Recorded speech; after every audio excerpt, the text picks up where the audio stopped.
بتایا گیا کہ جنرل باجوہ نے میرے بارے میں بیان دیا ہے، میں نے کبھی بھی ان سے علیحدہ اور تنہائی میں ملاقات نہیں کی اور عمران خان کے خلاف کبھی کوئی بات نہیں کی۔ میں نسلی اور اصلی ہوں۔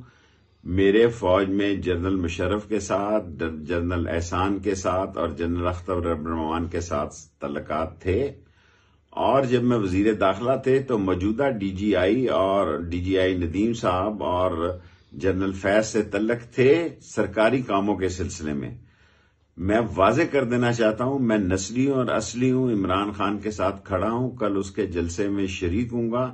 اور یہ سامراجی جو پاکستان کے اثاثوں پر دباؤ ڈالنا چاہتے ہیں، ساری قوم اپنی اداروں کے ساتھ مل کر اس کا دفاع کرے گی، پاکستان ترقی کرے گا۔ اور میں یہ بات بڑے واضح طور پر کہہ سکتا ہوں کہ جیل میرا سسرال ہے، میں اس سے کبھی نہیں گھبرایا، اور میں نے ایک خط لکھا ہے کہ مجھے 27 تاریخ